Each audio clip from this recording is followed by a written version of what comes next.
Bon, voilà. Alors, le macédonien d'abord. Donc, Henri Laurence, après la pause, Georges Tolias. Georges Tolias qui va nous parler de pro-Macédonia. Effectivement, Henri va faire une communication générale sur Bérard et la question d'Orient. Et ici, nous examinons des cas particuliers.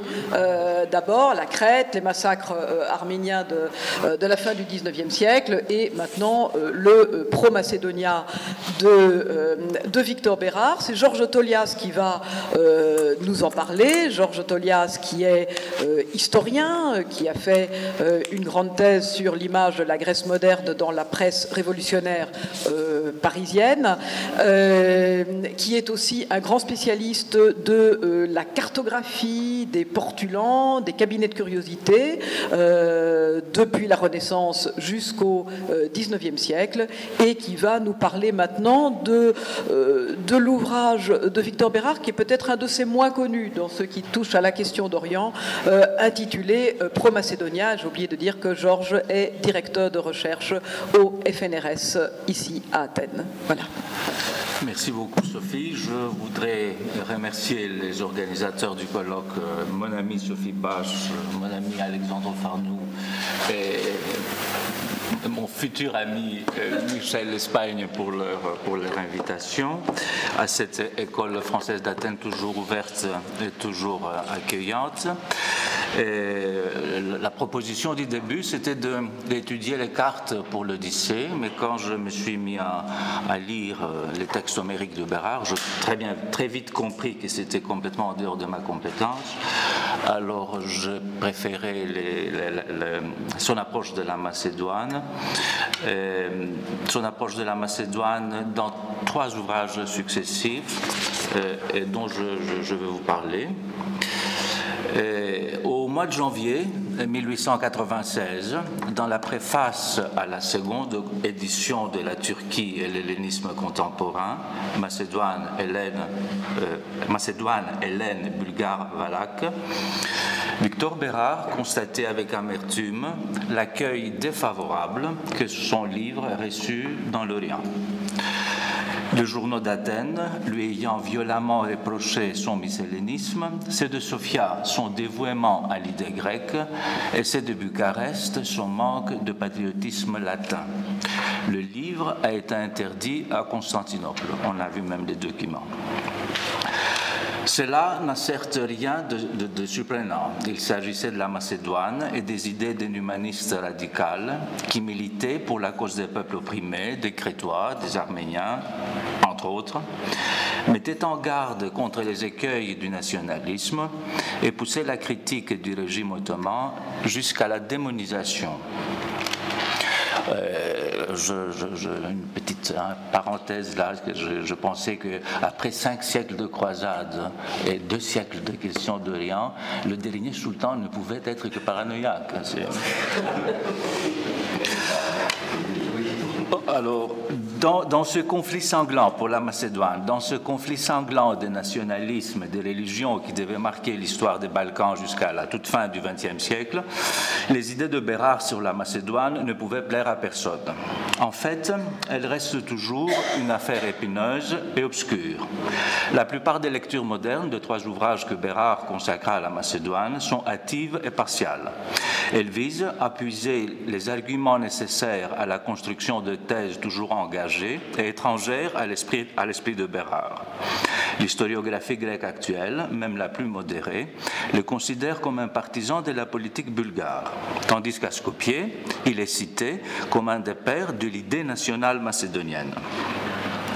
Suivre les positions de Bérard sur la Macédoine, sur la question de la Macédoine, c'est suivre les tensions entre l'idée philhellène en déclin, la confrontation des intérêts politiques internationaux dans la région et les engagements d'un humanisme politique radical à l'aube du XXe siècle. Mais c'est aussi remonter aux frictions plus profondes qui surviennent dans le champ épistémologique des sciences de l'homme. La mise en question du déterminisme géopolitique des races et des nations et l'avènement d'une intelligence géographique régionale et humaine, je dirais inédite, qui opta pour des modes d'organisation politique et spatiale moins centralisés, au-delà des normes et des critères nationaux d'ordre historique, culturel ou confessionnel. En effet, c'est à de multiples titres que Victor Bérard propose ses enquêtes macédoniennes. Son apprentissage à l'école française d'Athènes et ses études érudites sur les origines des cultes arcadiens et ses amples travaux sur Homère témoignent de son séjour prolongé dans les cantons grecs de la République des Lettres. D'autre part, ses écrits politiques nombreux, sa collaboration à la Revue de Paris, sa carrière de sénateur au sein de la gauche démocratique et radicale, ne laissent pas de doute sur ses engagements politiques. De surcroît, Victor Bérard était géographe. Élève de Vidal de la Blache à l'École normale supérieure, il enseigna ensuite la géographie ancienne à l'École pratique des hautes études, mais aussi la géographie politique à l'École supérieure de la marine. Bérard abordait tous les problèmes en géographe, comme le souligne son biographe, Louis Albert, à la Revue de Paris. À en croire ce dernier, c'est précisément l'approche géographique qui fait l'unité de son œuvre, qu'elle relève de l'érudition ou de la réflexion politique. Là, je cite Albert, « Il ne comprenait vraiment une question diplomatique que quand il l'avait située dans un cadre géographique, elle devenait alors pour lui le produit d'un certain terroir dont les différences de relief, de climat, de végétation, de ressources expliquées par leurs oppositions les forces sociales et politiques en conflit. Par cela, les dieux, les héros ou les hommes d'État, par-delà des dieux, des héros et des hommes d'État, ils voient des routes, le va-et-vient des peuples dont les techniques, les ouvrages, les politiques suivent de mouvements réguliers des flux et des reflux. » Les analyses réitérées de la Macédoine, que Bérard entreprend dans 3 ouvrages successifs, au cours d'une vingtaine d'années presque, d'une dizaine plutôt, reposent sur une approche spatiale évolutive, une réflexion géographique en élaboration.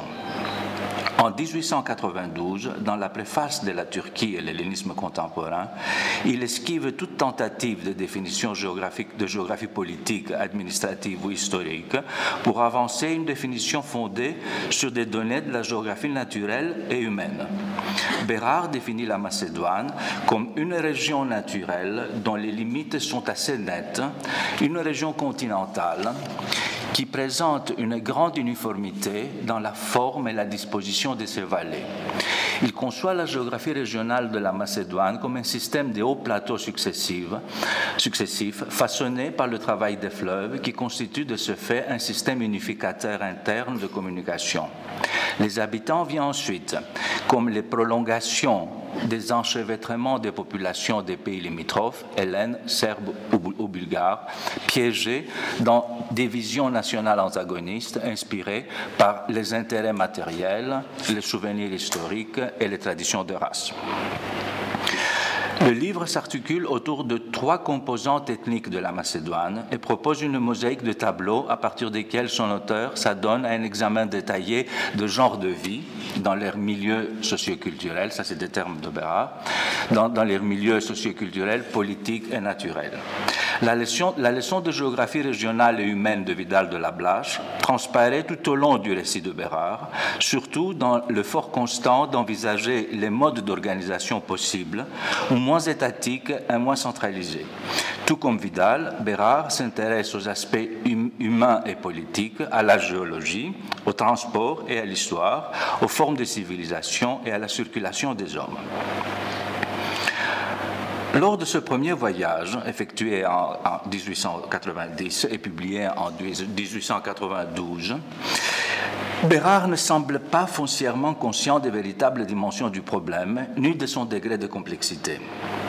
Il partit en philhellène averti, Gilles Pécou l'a cité tout à l'heure, se proposant d'évaluer les chances de l'hellénisme dans la région. Parmi les peuples en présence, je me trouvais en relation plus intime et plus fréquente avec les Grecs. Je tâchais de connaître l'hellénisme, sans l'enthousiasme des philhellènes d'autrefois, sans le mépris de Mycélène contemporain, je me suis proposé la recherche impartiale de la vérité. Ma très réelle sympathie pour les Grecs ne m'a donc pas fait prendre tout tous leurs rêves pour des réalités. Mais je n'ai pas à soutenir leurs droits, encore moins à défendre leurs revendications. Je veux calculer seulement leurs chances de succès.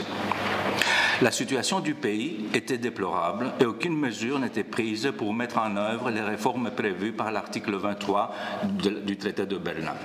En revanche, les avanitures et les vexations albanaises étaient plus fréquentes. Partout régnait l'injustice et la misère.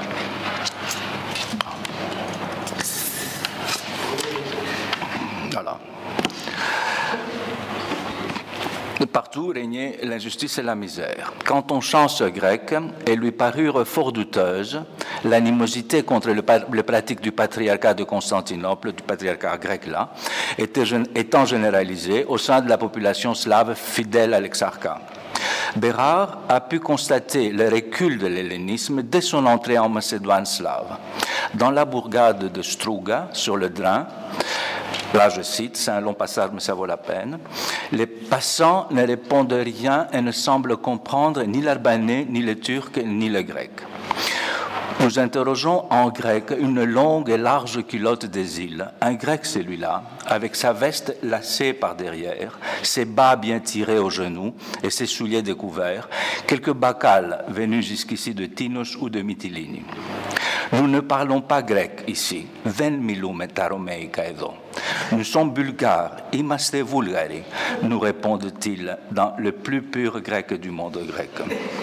Nous nous étonnons qu'un patriote bulgare porte le costume insulaire hellénique. C'est qu'il n'est pas d'ici, mais de Salonique, et qu'avant d'être bulgare, du temps où il ne savait pas encore, il se croyait hellène. Nous osons lui dire que son hellénisme perce encore, malgré son savoir, dans la vivacité de ses gestes et de son bavardage. Pourtant, depuis qu'il est allé à Sofia et qu'il sait, il est bulgare. À Struga, tout le monde est bulgare. Fin de citation. L'anecdote ne manque pas de pittoresque, et si elle n'est pas inventée, elle illustre clairement les efforts de la propagande et laisse transparaître la fragilité des identités ethniques en Macédoine. En bon helléniste, Bérard savait que le sentiment national grec était affaire de libre choix, d'adhésion volontaire, et non pas de critères ethnographiques. Or, il allait bientôt se rendre compte qu'il en allait de même pour les autres sentiments nationaux en Macédoine. Le second voyage de Victor Bérard en Macédoine s'effectue à l'automne 1896. Je pense qu'en lisant Bérard, ce que j'ai compris, mais on n'a pas. Je crois qu'il était en Macédoine en automne 1896, au lendemain des réformes ottomanes et à la veille de la révolte de 1897, orchestrée par les comités bulgares et cause de la guerre gréco-turque, le Atihis Polemos, la guerre infortuné. Son parcours le conduit dans les métropoles, les grandes villes macédoniennes, Uskub, Pristina, Salonique, Monastir, Serres. Bérard tente de tâter le pouls des populations plus homogènes, concentrées dans le collier de grandes villes situées presque à la frontière, puisque, je cite, « Dans cette Macédoine bigarrée et embrouillée, où trouver, sauf en certains districts frontières, un coin entièrement serbe, grec ou bulgare, toutes les races et toutes les religions sont mélangées à un fouillis inextricable. Les frontières des unes et des autres s'évauchent, ou plutôt n'existent pas. La peinture des pointillistes pourrait nous offrir un fidèle tableau de ce pays. » Fin de citation. Mais c'est une carte ethnographique. Il trace le portrait d'un pays bouleversé du fond en comble. Outre l'état des consciences rendu explosif par l'action des comités et des volontaires bulgares et grecs, il constate surtout l'incompétence et la comédie amère des réformes ottomanes. La misère générale du pays, mise à mal par les vexations et les violences constantes des mercenaires albanais, c'est qu'il appelle les mangeries du système hamidien. Il juge impératif que la situation change, que n'importe quel avenir puisse être préféré à l'état présent, la Macédoine aux Serbes, la Macédoine aux Grecs, aux Bulgares, à l'Autriche ou même aux Macédoniens, s'écrit-il. La définition géographique de la Macédoine devient ici plus nuancée, plus instable. À l'image uniforme et structurée de 92, succède celle d'une région tourmentée qui ne forment ni un tout compact, ni un ensemble continu. C'est une juxtaposition, je cite, c'est une juxtaposition des plaines closes, des compartiments voisins et pourtant presque indépendants l'un de l'autre. Ces compartiments ne communiquent que par des cols élevés ou par des brèches des rivières. Dans chacun de ces enclos, la population peu dense n'est pas éparpillée à travers champs, ni étalée en nappes uniformes, ni même disséminée en poussière de fermes, de hameaux et de villages. Guerre et inondations l'ont poussé à se grouper en petites villes sur le parcours des monts, chaque plaine déserte en son collier de villes. Il faut donc nous représenter ce pays comme un damier aux larges cases qui, en l'état actuel de civilisation, ne sont ni toutes ni entièrement habitables et dont la plupart sont très peu habitées. Fin de citation. La population, loin de croître, diminue de jour en jour du fait de l'émigration des Turcs vers l'Asie mineure, de l'exode des chrétiens vers la Serbie, la Bulgarie ou la Grèce, les fantaisies sanglantes de l'Albanais, des tracasseries et des escroqueries des préfets turcs et surtout de cet admirable instrument de civilisation et de dépeuplement qu'est l'armée turque.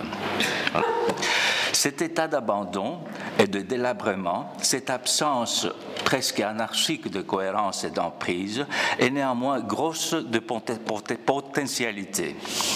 Quand les Grecs ou les Bulgares revendiquent cette région, ils oublient qu'en réalité, la Macédoine n'est encore à personne. Elle est à ceux qui la prendront pour la coloniser. On reconnaît aisément la leçon de Vidal sur le potentiel de transformation des environnements naturels par l'action humaine, ce que Lucien Febvre appela un peu plus tard, à 22, le possibilisme. Le principe de la mobilité est au cœur de l'approche vidalienne. Il lui confère une souplesse et rend plus nuancé s'il ne va à l'encontre des déterminismes géopolitiques de la nature et de la race de l'école de Ratzel, de l'école allemande.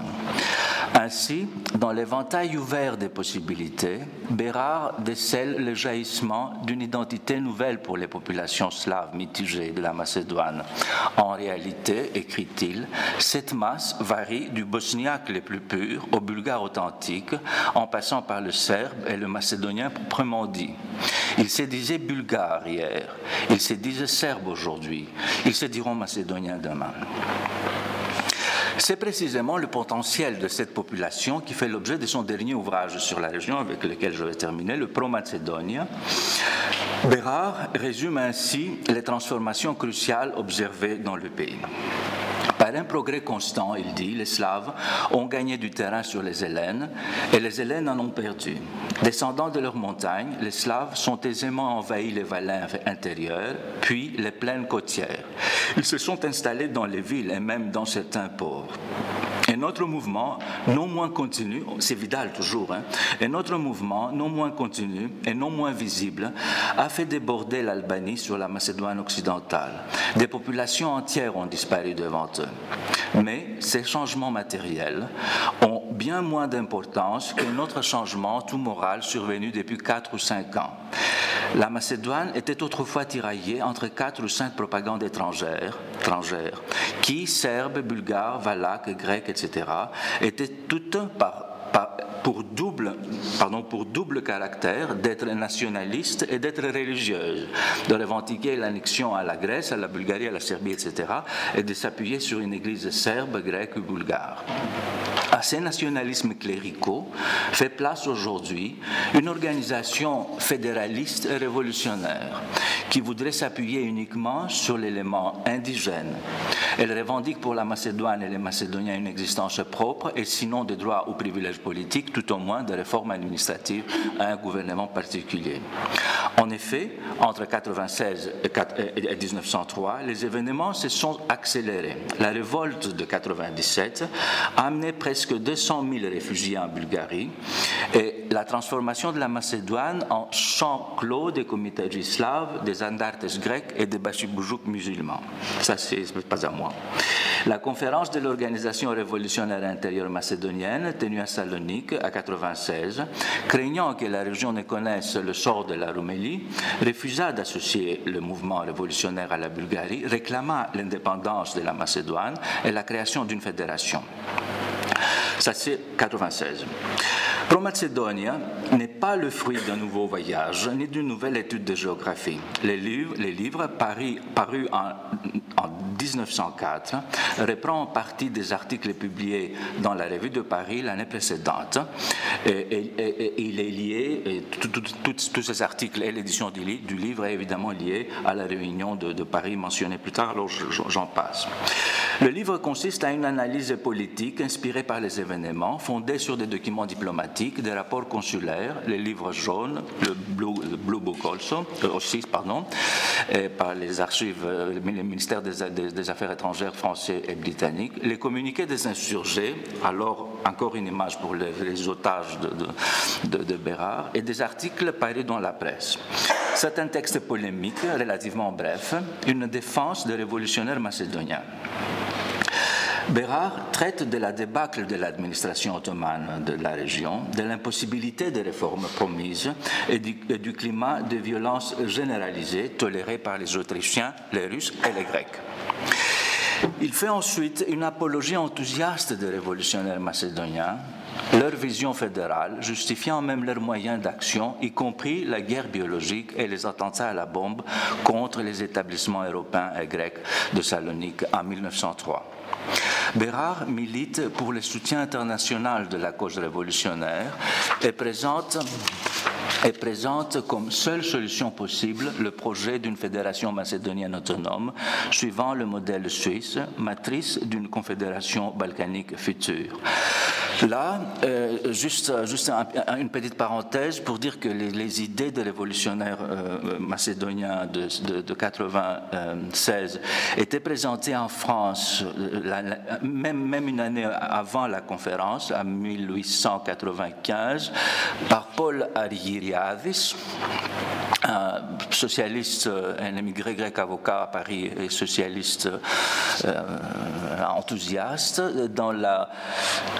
publié lui, il était président de la Ligue de la Conférence balkanique et il a publié cette idée, cette image de la fédération macédonienne et la confédération balkanique dans la revue socialiste en 1895. L'idée fédéraliste faisait partie de l'idéologie socialiste, évidemment on connaît ça à la fin du XIXe siècle, et ainsi on voit Argyriadis avec Paul Lagarde, l'éditeur du Prolétaire, revenir sur le sujet dans la question sociale avec un article consigné à 1896. Là, évidemment, Bérard ne mentionne pas, ne donne aucun renseignement sur ces sources.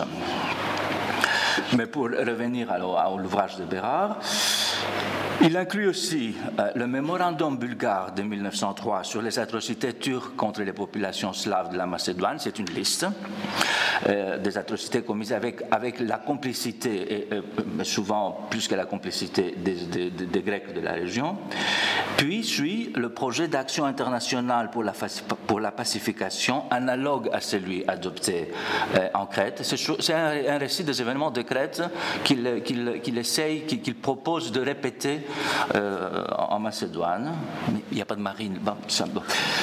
Bérard propose l'autonomie de la région, l'application des réformes prévues par le traité de Berlin et la création d'une fédération macédonienne sous la tutelle des puissances occidentales, un protectorat. Pro-Macédonia se clôt sur une lettre ouverte adressée au peuple grec intitulée aux Hellènes. Cette lettre met ce dernier en garde contre les pratiques jugées humiliantes du gouvernement et des élites intellectuelles du pays qui tolèrent la suppression du mouvement révolutionnaire par le régime hamidien. Bérard raille l'ignorance et l'égoïsme, ça c'est lui évidemment, l'ignorance et l'égoïsme des politiciens d'Athènes La bonne entente gréco-turque, il dénonce la bonne entente gréco-turque stipulée par le pacte commercial de 1903, qui prouve que les directeurs de l'hellénisme l'ont engagé dans une voie qui ne peut conduire qu'à la honte. En 1893, faillite financière. En 1899, les chiffres en français c'est impossible. En 1893, faillite financière. En 1897, faillite militaire. En 1903, faillite morale. Il est temps, chers amis, que vous arrêtiez la série. Fin de citation. Cette lettre ouverte est aussi une réponse à Néoclis Kazazis, recteur de l'Université d'Athènes, qui s'est rendu à Paris afin de présenter les positions grecques. Kazazis publia son hellénisme et la Macédoine en 1903 avec l'adage « Auditur et altera pars », une riposte au soutien apporté par l'opinion publique occidentale ou internationale aux insurgés de la Macédoine. Son exposé, érudit et élégant, réitère les arguments historiques et culturels et résume les positions grecques. Là, ça c'est citation, c'est Kazazis. Pardon.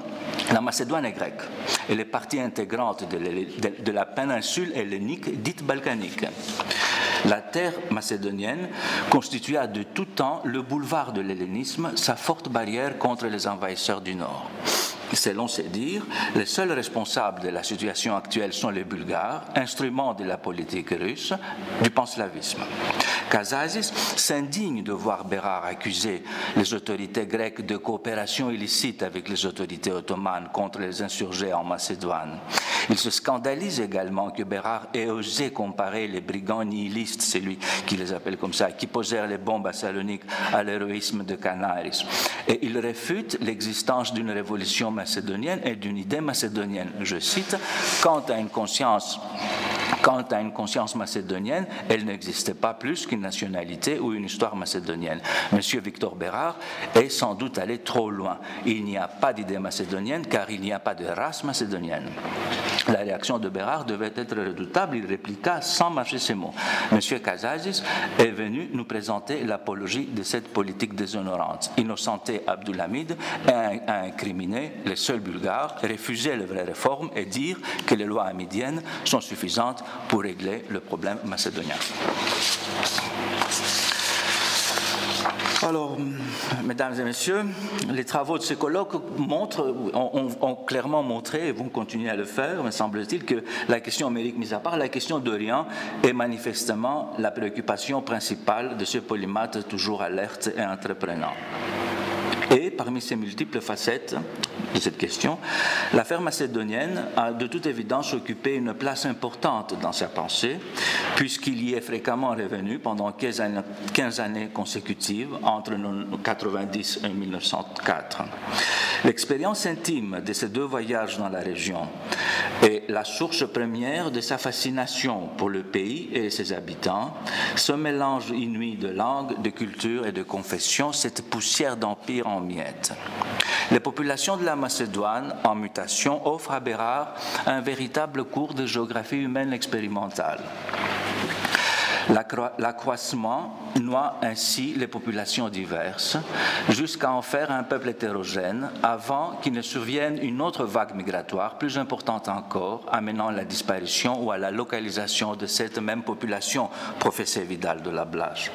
Ainsi, le pays pittoresque et souffrant de 90, terrain douteux des ambitions grecques, devient la Macédoine de personne et de tout le monde à 96, un pays à prendre et à coloniser, pour se transformer en un laboratoire des idées révolutionnaires fédérales.